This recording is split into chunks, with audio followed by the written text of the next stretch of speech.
that terrorism is associated with Islam, and especially suicide bombing. Because regularly we heard these commentators saying that, Muslims are indulging in suicide attacks because they will have virgins in heavens. This sort of nonsense kept going on. Just a brief, anyone who knows about history, desperate human beings throughout history have committed what are called suicide attacks. Before 9/11, 75% of suicide attacks were by Tamil tigers who were Hindus.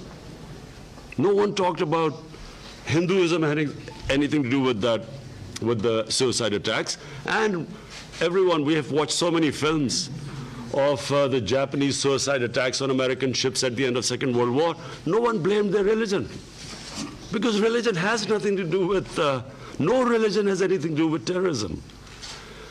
Almost all terrorism is connected to politics. It's political perceived injustices that produces desperate people. But constantly, and even now, we keep hearing about radical Islam.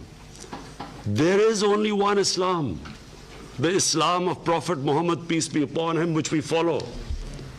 There is no other Islam. In human communities, majority are moderates, they are liberals, and on one side they are fanatics, everywhere.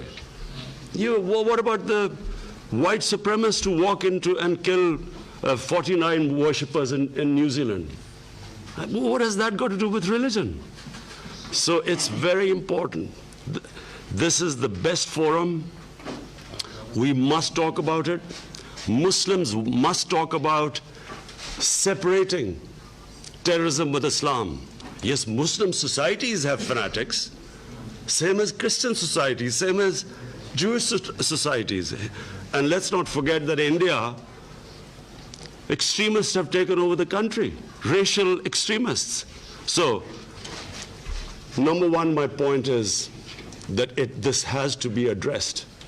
We keep hearing world leaders talk about radical Islam.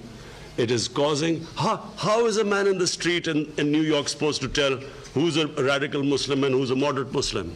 How can anyone tell? So all Muslims are branded, Muslims are branded as fanatics, terrorists. And whenever some sort of attack goes, a terrorist attack happens in the West, first thing, every Muslim starts worrying, I hope it's not a Muslim. Because immediately we are all branded. And I remember after 9/11, I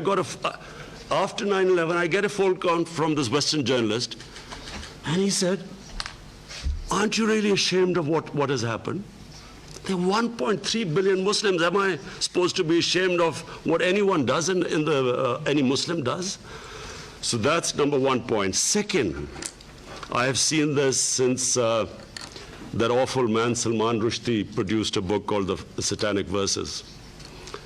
It was mocking, ridiculing our holy prophet, peace be upon him. And I realized, because I was playing sports at that time, and I spent a lot of my time in England, and I understand the Western mindset. People in the West could not understand the pain that it caused to the Muslim world. Because Europe especially, they do not regard religion as we Muslims regard. We live our religion. They have a completely different attitude to religion. When I first arrived in England as an 18-year-old, there was a film called Life of Brian, a comedy by Monty Python's Flying Circus. It was a caricature about Jesus Christ.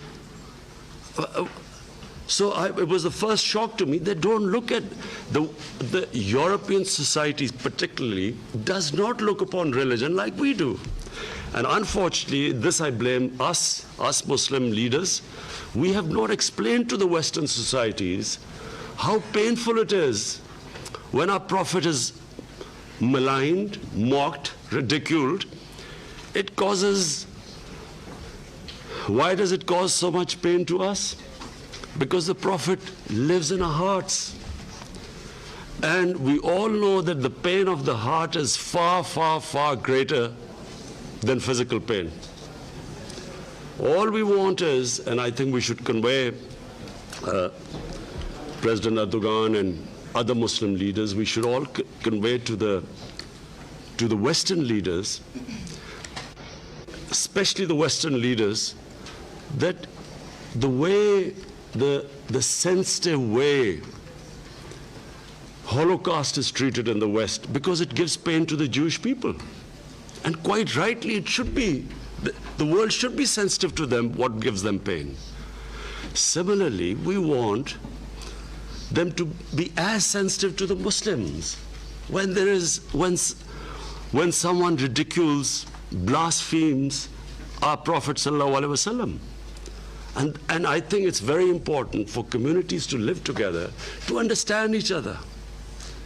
And therefore, these 2 points, in my opinion, have contributed more to Islamophobia than anything else. Because every 2 or 3 years, someone in the European or US cities, someone comes up with a caricature of a prophet, peace be upon him, or this is something which is derogatory.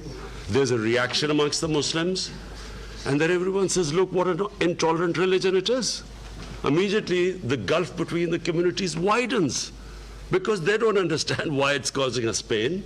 We haven't explained to them, and yet there is a certain small section of society which knows that it's going to cause us pain, and they deliberately do it to make the fissures wider.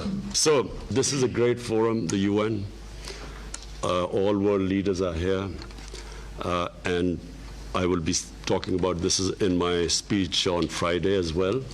But I feel that it is important that us Muslim leaders convey these 2 things, because all it does is it creates fissures amongst human beings. And anything that creates fissures, this is the forum where we should try to unite humanity. Thank you.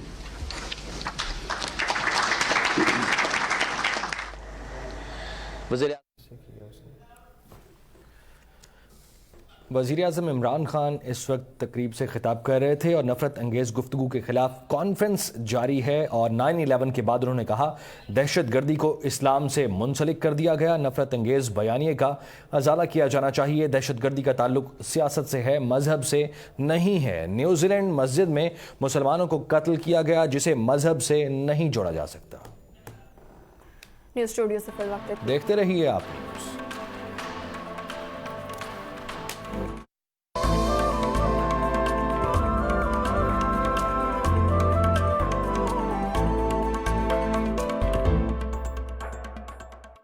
Once again, President Trump is in Kashmir situation को लेके और उन्होंने कहा है कि it's explosive and complicated what is happening in South